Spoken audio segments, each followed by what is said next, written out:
Assalamualaikum warahmatullahi wabarakatuh. Nama saya Rifki Atarik Eka Putra, NIM 195101168. Saya akan mempresentasikan mengenai jawaban saya terhadap penugasan ujian akhir semester mata kuliah Manajemen Pemasaran 1 yang diampu oleh dosen saya sendiri, yaitu Ibu Amelinda Fania. Dalam presentasi kali ini saya akan memaparkan terlebih dahulu apa saja yang akan ada dalam video ini. Di antaranya yaitu ada 4 soal. Yang pertama adalah perbedaan sistem informasi untuk perusahaan skala besar dan kecil. Yang kedua, bagaimana cara mengidentifikasi pesaing usaha berdasarkan lingkungan pemasaran dan persaingan pasar pada pasar online maupun offline. Dan yang ketiga, terdapat pertanyaan, apakah membuat segmentasi pasar ke dalam proses pemasaran itu penting? Sejauh mana pentingnya segmenting dan targeting itu? Dan yang terakhir, ada studi kasus mengenai pemasaran. Nah, mungkin sebelum lanjut kepada bagian selanjutnya, saya mungkin agak memberikan disclaimer sedikit ya, bahwa teori dan opini yang digunakan dalam video ini nantinya berdasarkan pandangan saya pribadi. Apabila terdapat kekeliruan atau mungkin perbedaan pendapat, dimohon maklum karena memang setiap orang mempunyai pendapat dan sudut pandangnya masing-masing. Oke, lanjut saja ke pertanyaan yang pertama, yaitu apa perbedaan sistem informasi untuk perusahaan skala besar dan perusahaan skala kecil. Perusahaan besar di sini bisa berbentuk perusahaan nasional atau multinasional, dan perusahaan kecil di sini adalah UMKM. Mungkin ada sekilas teori dulu mengenai sistem informasi itu sendiri. Yang pertama, menurut Al-Bahra bin Lajamuddin, sistem informasi merupakan suatu sistem di dalam suatu organisasi yang mempertemukan kebutuhan pengolahan transaksi, mendukung operasi bersifat manajerial dan kegiatan strategi dari suatu organisasi, dan menyediakan pihak luar tertentu dengan laporan yang diperlukan. Sedangkan menurut Gordon B. Davis dalam bukunya Hanif Al-Fatah, sistem informasi adalah data yang telah diolah menjadi sebuah bentuk yang berarti bagi penerimanya dan bermanfaat dalam pengambilan keputusan saat ini atau yang akan datang. Dan yang terakhir, pendapat menurut Philip Kotler dan Kevin Landkeller, sistem informasi pemasaran adalah serangkaian hal yang terdiri dari orang-orang, peralatan, dan prosedur untuk mengumpulkan, memilah, menganalisis, mengevaluasi, dan mendistribusikan informasi yang dibutuhkan agar tepat waktu dan akurat bagi pengambil keputusan pemasaran. Nah, mengenai pendapat saya kali ini yaitu perbedaan sistem informasi pada perusahaan besar dan kecil. Menurut saya sendiri, ada 5 perbedaan mengenai sistem informasi yang ada di perusahaan besar dan perusahaan kecil. Yang pertama yaitu adalah perbedaan pada sumber daya manusia. Pada perusahaan besar, sumber daya manusia yang ada itu pastinya lebih banyak dan lebih terampil. Sedangkan di perusahaan kecil itu pastinya lebih sedikit, dan juga mungkin saja skill yang ada tidak terlalu bervariasi ya. Nah, hal ini dikarenakan kita bisa lihat dari budget dari perusahaan besar itu sendiri. Karena perusahaan besar memiliki budget yang besar, otomatis mereka bisa merekrut sumber daya manusia yang banyak dan juga terampil. Dan yang kedua, mengenai kebutuhan. Menurut saya, kebutuhan akan sistem informasi pada perusahaan besar dan perusahaan kecil ini berbeda. Pada perusahaan besar bisa saja menjadi kebutuhan primer, sedangkan perusahaan kecil bisa saja menjadi kebutuhan sekunder ataupun tersier. Kenapa bisa berbeda demikian? Dikarenakan keputusan yang diambil oleh perusahaan besar pastinya lebih kompleks dan juga lebih operasional, taktis ataupun strategis. Karena hal tersebut, pastinya pihak manajer dari perusahaan besar membutuhkan informasi yang sangat valid dan kredibel. Otomatis sistem informasi menjadi sebuah kebutuhan primer pada perusahaan besar. Hal ini berbeda dengan UMKM yang kebutuhan akan sistem informasi itu sendiri tidak terlalu menjadi kebutuhan primer, dikarenakan apa sistem informasi yang ada pada UMKM hanya berdasarkan pada pandangan indrawi atau pandangan sekitarnya saja. Lalu yang ketiga, ada mengenai sistem informasi itu sendiri yang membedakan antara perusahaan besar dan perusahaan kecil. Pada perusahaan besar sistemnya lebih kompleks, sedangkan pada perusahaan kecil lebih sederhana. Contoh dari lebih kompleks di sini adalah di perusahaan besar biasanya sistem informasinya lebih tertata dan juga melalui software tertentu dan melalui serangkaian sistem tertentu. Yang di sana pastinya ada gudang data, di sana juga ada aplikasi-aplikasi tertentu yang hanya bisa dicapai oleh manajer-manajer dari perusahaan itu untuk mengolah sebuah keputusan. Hal ini berbeda dengan sistem yang ada pada perusahaan UMKM. Di UMKM sendiri jarang sekali ditemukan suatu sistem informasi yang sangat tertata dan sangat kompleks. Dan untuk yang keempat ada budget. Seperti yang sudah saya tadi singgung, budget di perusahaan besar memiliki budget yang cukup besar. Hal ini dikarenakan dari valuasi perusahaan besar itu sendiri. Seperti tertera dalam undang-undang bahwa setidaknya perseroan terbatas itu minimal memiliki valuasi sekitar 50 juta. Hal ini berbeda dengan valuasi pada UMKM yang sebenarnya tidak ada batasnya. Lalu yang kelima ada dari sumber informasi itu sendiri. Sumber informasi dari perusahaan besar biasanya lebih banyak dan juga lebih beragam. Hal ini berbeda dengan perusahaan kecil atau UMKM. Perusahaan besar biasanya memiliki sistem intelijen pemasaran tertentu yang di sana terdapat staf-staf ahli atau berbagai tenaga kerja yang memang dikhususkan untuk menggali sumber-sumber informasi. Hal ini berbeda dengan perusahaan UMKM yang biasanya dilakukan secara mandiri atau malah tenaga kerjanya melakukan berbagai job description yang ganda. Itu merupakan pendapat saya mengenai perbedaan sistem informasi perusahaan besar dan perusahaan kecil. Lalu untuk pertanyaan selanjutnya, yaitu pertanyaan nomor 2, yaitu bagaimana cara mengidentifikasi pesaing usaha berdasarkan lingkungan pemasaran dan persaingan pasar pada pasar online maupun offline. Sebelum lanjut kepada opini saya, di sini ada sekilas teori dulu mengenai lingkungan pemasaran dan persaingan pasar. Untuk lingkungan pemasaran, itu adalah para pelaku dan kekuatan-kekuatan di luar pemasaran yang mempengaruhi kemampuan manajemen pemasaran untuk mengembangkan dan memelihara transaksi sukses dengan pelanggan sasarannya. Lingkungan pasar terbagi menjadi 2, yaitu ada mikro dan juga makro. Mikro di sini kita bisa singkat menjadi 5P. Yang pertama ya diantaranya itu ada pesaing, pelanggan, pemasok, pembuat aturan dan juga partner. Sedangkan untuk lingkungan makro di sana ada demografis, ekonomi, alam, teknologi, politik dan juga budaya.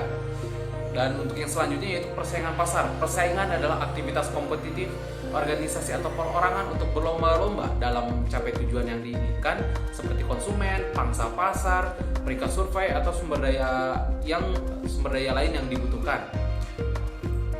Lalu lanjut ke opini pribadi saya, yaitu bagaimana cara kita mengidentifikasi pesaing usaha. Yang pertama yaitu kita harus mengidentifikasi dulu produk yang ditawarkan. Apabila online kita bisa mengidentifikasinya melalui katalog pesaing. Kita lihat dulu apakah produk yang kita tawarkan dan juga yang kompetitor kita tawarkan ini apakah sama jenisnya atau berbeda. Contohnya apabila kita buka suatu usaha online dan kita menjual di sana barang-barang elektronik seperti HP, laptop dan lain sebagainya, maka pesaing kita pun harus mempunyai produk yang sejenis juga. Jangan sampai produk yang ditawarkan berbeda. Contohnya kalau kita jualan laptop, maka pesaing kita juga harus seseorang yang menjual laptop juga. Jangan sampai berbeda jenis. Apabila sudah berbeda jenis, maka sudah dipastikan itu bukan pesaing kita. Kalau misalnya dengan cara offline, kita bisa melihat di sana apakah makanan atau produk-produk yang dijual oleh kompetitor kita secara offline itu merupakan produk yang sejenis dengan kita, sama halnya dengan online tadi. Apabila sejenis, maka itu bisa dipastikan adalah pesaing kita. Sedangkan apabila tidak sejenis, maka bisa dipastikan juga kalau kompetitor itu bukan pesaing kita. Lalu yang kedua, kita bisa menentukan market share yang kompetitor kita kuasai. Apabila pangsa pasar yang dia kuasai itu cukup besar atau sampai tidak setara dengan kita, maka bisa dipastikan juga bahwa kompetitor itu bukan pesaing kita. Apabila kita ingin menentukan pesaing usaha, maka kita harus lihat pangsa pasarnya terlebih dahulu. Apabila pangsa pasarnya selevel dengan usaha yang kita punya, maka bisa dipastikan itu adalah pesaing kita. Apabila kita ingin melihatnya secara online, kita bisa mengidentifikasi pangsa pasarnya melalui berbagai web atau aplikasi atau software lainnya untuk mendeteksi bagaimana market share yang dipunyai oleh kompetitor kita. Sedangkan secara offline kita bisa mengidentifikasinya melalui sistem intelijen pemasaran. Lalu yang ketiga, ini kita bisa melakukan analisis SWOT. Analisis SWOT ini dibagi menjadi dua, yaitu ada peluang dan ancaman, dan yang kedua ada kelebihan dan kekurangan. Bedanya adalah peluang dan ancaman di sini adalah sesuatu yang sifatnya dari luar. Di sini kita harus mengidentifikasi peluang dan ancaman yang kita miliki dan yang kompetitor kita miliki. Untuk peluang sendiri kita harus melihat apakah mereka memiliki peluang yang sama dengan kita atau tidak. Contohnya adalah jika suatu kebijakan telah dibentuk dan kita di sana juga memiliki kesempatan yang sama dengan kompetitor kita untuk mendapatkan kebijakan yang sama, maka bisa dipastikan kita adalah kompetitor dengan mereka. Contohnya, apabila kompetitor kita apabila telah dibuat suatu kebijakan pajak untuk usaha-usaha tertentu yang memiliki nilai valuasi di atas 50 juta, maka kompetitor kita pun harus suatu pihak yang memiliki valuasi usaha yang di atas 50 juta juga. Apabila hal itu tidak setara, maka bisa dipastikan itu bukan kompetitor kita. Dan juga ancaman, apabila kita memiliki ancaman yang sama dengan kompetitor kita, bisa dipastikan dia adalah pesaing usaha kita. Di sini kita bisa melakukan analisis SWOT, dan yang selanjutnya itu ada kelebihan dan kekurangan. Bedanya dengan peluang dan ancaman, kelebihan dan kekurangan di sini sifatnya dari dalam. Kita harus melihat apakah kelebihan yang dimiliki kompetitor kita itu sama dengan kita. Kita juga harus melihat apakah kekurangan yang dimiliki kompetitor sama dengan kita. Di sini tentunya akan menjadi sedikit sulit apabila analisis SWOT yang dilakukan tidak sebenar-benarnya. Maka dari itu rentetan dari cara ini harus dilakukan secara bertahap, mulai dari produk yang ditawarkan, market share, lalu analisis SWOT. Mungkin seperti itu pendapat. Lalu selanjutnya yaitu pertanyaan nomor 3, apakah membuat segmentasi pasar ke dalam proses pemasaran itu penting? Sejauh mana pentingnya segmenting dan targeting itu? Di sini saya sudah merangkum berbagai jawaban, namun seperti biasa, ada sekilas teori dulu mengenai fungsi segmenting dan targeting itu sendiri. Menurut Philip Kotler dan Kevin Lane Keller, pemasaran yang efektif adalah mengidentifikasi dan menentukan profil berbagai kelompok pembeli yang mempunyai kebutuhan dan preferensi berbeda atau segmentasi pasar. Yang kedua, memilih satu atau lebih segmen pasar untuk dimasuki, yaitu penentuan sasaran atau target pasar. Dan yang ketiga, untuk setiap segmen sasaran menentukan dan mengkomunikasikan berbagai manfaat penawaran pasar perusahaan atau biasa disebut positioning pasar. Nah, supaya tidak boring agar dari tadi pemaparan teori, di sini saya akan sudah menyiapkan studi kasus, yaitu mengenai pentingnya segmentasi pasar. Studi kasus di Amerika Serikat. Salah satu segmen pasar yang menguntungkan adalah baby boomers. Sekitar 76 juta konsumen Amerika Serikat yang lahir antara 1946 sampai 1964 merupakan baby boomers. Meskipun baby boomers merepresentasikan sasaran yang kaya karena memiliki kekayaan sekitar 1,2 triliun dolar dan mengendalikan kekayaan AS, segmen pasar ini kurang diminati karena pengiklan biasanya lebih tertarik pada segmen usia di bawah 49 tahun.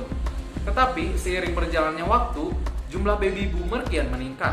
Bahkan 1 dari 5 generasi baby boomers menolak penuaan. Ketika fenomena ini terjadi, banyak dari mereka yang mencari cara agar tetap awet muda. Seiring meningkatnya generasi baby boomers, penjualan berbagai produk pun mengalami peningkatan, seperti krim rambut, suplemen gizi, peralatan olahraga, krim pengencar kulit, dan lain-lain. Selain itu, fenomena ini pun berlawanan dengan teori konvensional bahwa orang dengan usia di atas 50 tahun enggan untuk berganti merek. Faktanya 52% dari baby boomers mau untuk berganti merek. Dari hal ini kita bisa melihat bahwa penting sekali segmentasi pasar itu. Dan di sini saya juga sudah membagi berbagai step dari segmentasi pemasaran itu sendiri. Yang pertama yaitu pemasaran segmen, atau biasa juga disebut pemasaran massal. Segmentasi pasar ini biasanya dilakukan dengan cara menyebarkan produk ke berbagai segmentasi. Untuk selanjutnya dilihat bagaimana respon pasar terkait hal itu. Hal ini pernah dicontoh oleh Henry Ford ketika menjual produk otomotifnya. Henry Ford pada waktu itu tidak melakukan segmentasi dan sebagai gantinya memilih untuk menjual semua otomotifnya atau produknya ke pasaran dengan segmentasi yang sama. Maksudnya segmentasi yang berbeda-beda. Hal ini tentunya biasanya bertujuan untuk mengetes pasar. Biasanya tujuan utama dari pemasaran segmen ini sendiri. Kemudian agak lebih mengerucut ke bawah, di sana ada pemasaran ceruk atau biasa disebut dengan subsegmen. Kalau misalnya tadi sudah dipaparkan bagaimana cara kita melakukan segmentasi atau pemasaran massal, di sini agak lebih mengerucut lagi. Kita di sini dituntut untuk melihat subsegmen dari segmentasi itu. Apabila kita misalnya memilih untuk menjual sebuah mobil ya, atau menyewakan suatu mobil untuk orang-orang yang ingin pergi liburan, kita di sini harus memperhatikan beberapa subsegmen, yaitu orang-orang yang sama membutuhkan produk kita, namun dia berasal dari subsegmen yang istilahnya merupakan cabang lebih kecil dari segmentasi yang kita arah. Contohnya, apabila kita ingin menyewakan mobil kepada orang-orang yang ingin berwisata, kita juga harus memperhatikan subsegmen atau orang-orang lain yang butuh mobil kita, yang membutuhkan mobil kita, namun berasal dari kalangan berbeda. Contohnya, misalnya ada orang yang memang dia membutuhkan mobil karena mobilnya sedang rusak. Hal ini kan merupakan suatu segmen yang cukup berbeda dari segmentasi yang kita sudah tetapkan sebelumnya. Apabila segmentasi sebelumnya kita mengarah kepada turis, maka segmentasi yang ini adalah berasal dari orang-orang yang sebenarnya punya mobil namun mereka rusak. Nah, untuk kedepannya pemasaran ceruk ini harus terus diperhatikan, karena pemasaran ceruk ini terkadang menjadi suatu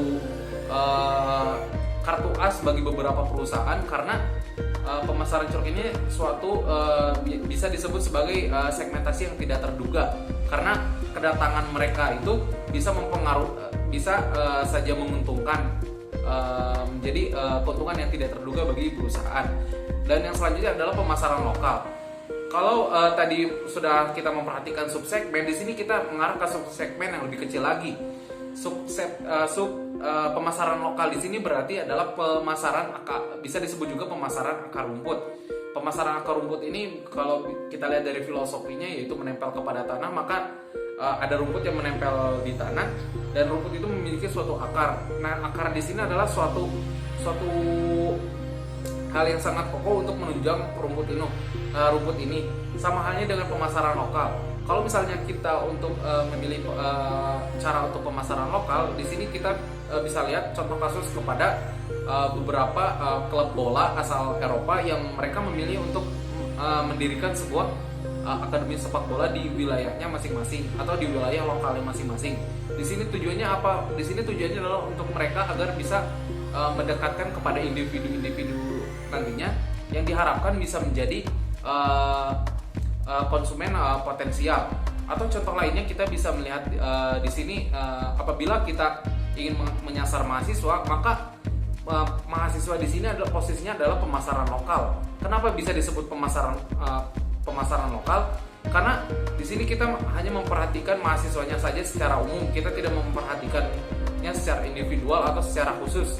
Maka kalau misalnya kita ingin menjual produk kepada mahasiswa, maka di situ ada filosofi dari pemasaran akar rumput tadi. Dan yang terakhir yaitu adalah proses pemasaran individual. Pemasaran individual di sini merupakan pemasaran yang tingkatnya paling tinggi, yang benar-benar menyasar kepada individu-individu. Contohnya adalah seperti mahasiswa tadi. Apabila kita menyasar mahasiswa, maka kita akan menyasar mahasiswa, yaitu pada pemasaran lokal tadi. Maka di pemasaran individual ini kita akan menyasar mahasiswa yang memiliki karakteristik khusus. Nah, inilah yang disebut pemasaran individual. Pemasaran individual ini seringkali menjadi pemasaran yang efektif karena kita sudah menargetkan atau mensegmentasikan pasar, sudah mensegmentasikan pasar sedetil-detilnya. Dan itu adalah pentingnya mengenai segmentasi pasar. Bisa kita lihat juga apabila pemasaran segmen ini dari awalnya sudah tidak benar, itu misalnya dari pemasaran massal sudah tidak benar, maka kita bisa lihat untuk pemasaran ceruk, pemasaran lokal, dan pemasaran individual pun akan kacau juga. Dan begitu juga dengan pemasaran selanjutnya. Untuk pemasaran teknik segmentasi di sini harus benar-benar sangat penting. Dan kita juga bisa lihat dari contoh kasus yang tadi bahwasannya para perusahaan awalnya meragukan segmentasi baby boomers atau orang-orang dengan usia di atas 50 tahun karena mereka berpikir segmentasi baby boomers ini tidaklah potensial dikarenakan sesuai dengan teori konvensional yang tadi bahwa orang dengan usia di atas 50 tahun sudah enggan berganti merek. Pada kenyataannya di sini hal yang terjadi adalah sebaliknya, bahwa 1 dari 5 generasi baby boomers itu menolak penuaan. Artinya mereka ingin memilih awet muda. Ketika mereka melakukan terjadi fenomena ini, maka sudah dipastikan akan ada beberapa produk yang naik penjualannya. Kita bisa lihat di slide tadi bahwa ada produk-produk seperti krim rambut, lalu ada produk krim pengencang kulit yang mengalami peningkatan penjualan dikarenakan fenomena baby boomers ini. Dan juga kita bisa melihat bahwa faktanya terjadi misteori atau terjadi teori yang terpatahkan akibat fenomena ini, sehingga segmentasi itu cukup penting untuk selalu dikaji ulang oleh perusahaan agar bisa semaksimalnya. Itu jawaban saya mengenai pentingnya segmentasi pasar bagi perusahaan. Untuk nomor selanjutnya yaitu nomor 4 mengenai studi kasus. Mengenai studi kasusnya saya paparkan di sebelah sini ya.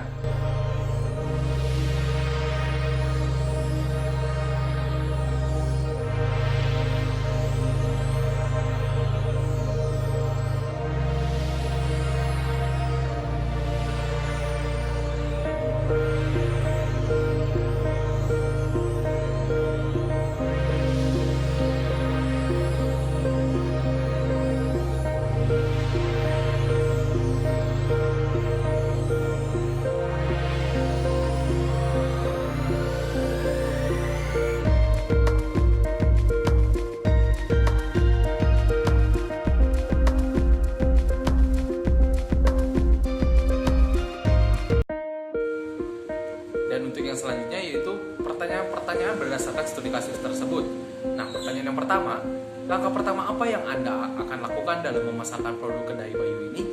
Yang pertama saya akan lakukan yaitu analisis SWOT produk. Saya akan mengidentifikasi kelebihan, kelemahan, peluang serta ancaman dari produk kedai Bayu ini.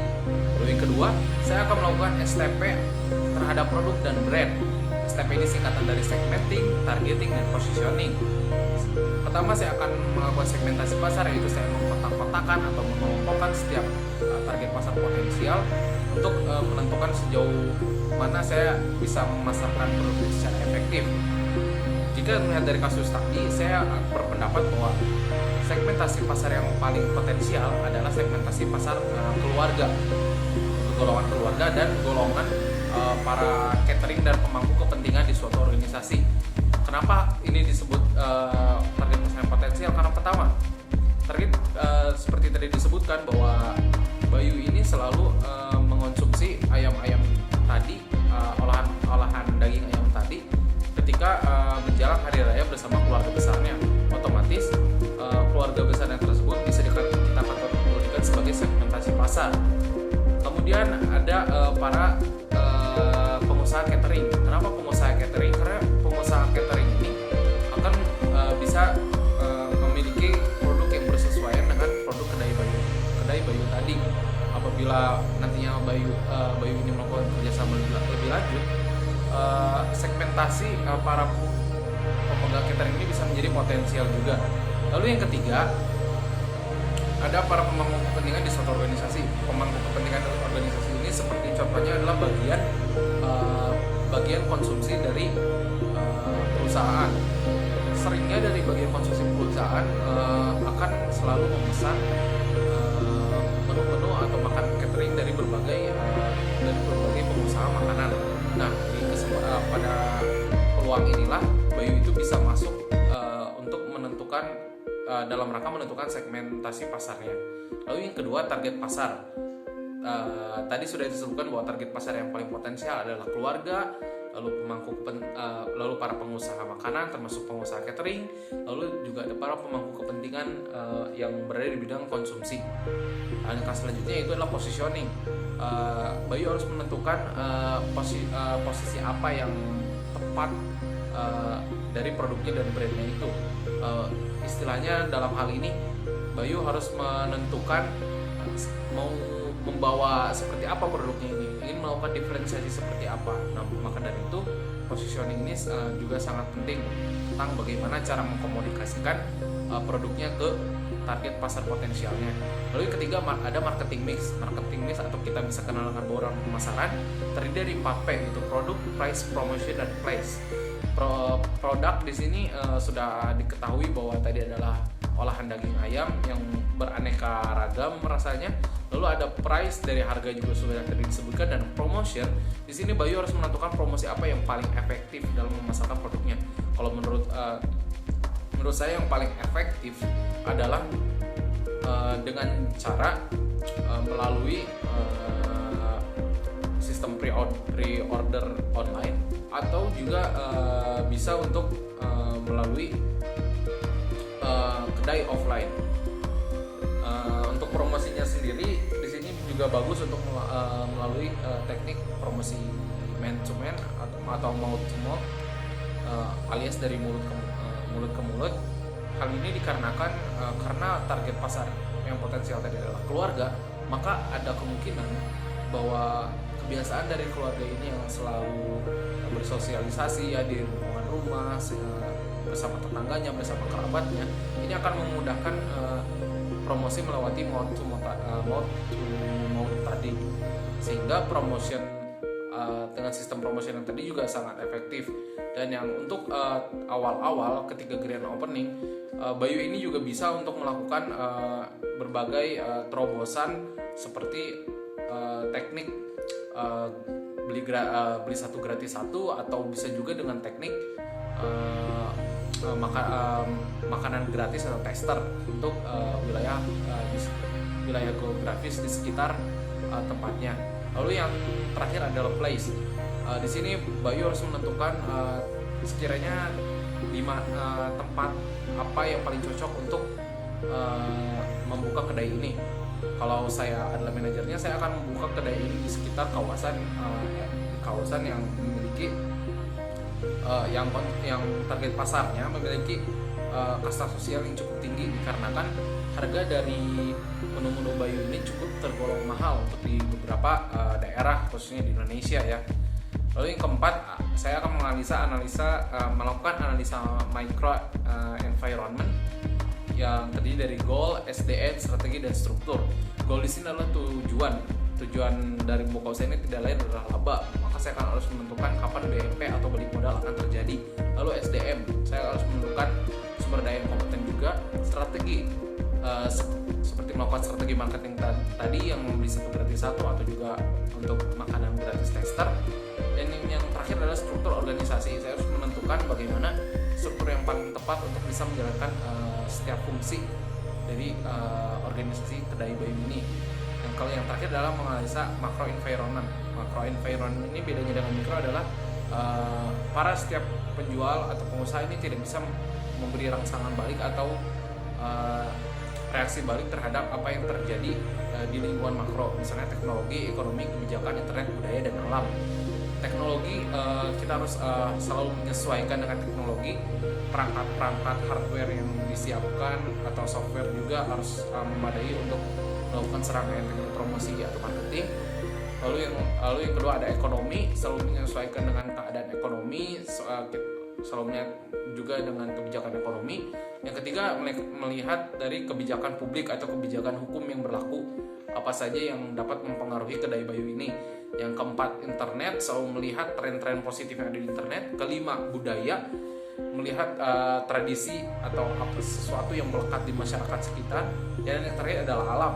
Contoh, dulu alam ini tidak masuk ke dalam macro environment, tapi semenjak ada pandemi COVID, alam ini menjadi menyadarkan kita kalau lingkungan makro, khususnya lingkungan alam, ini menjadi faktor yang sangat krusial bagi para pelaku usaha.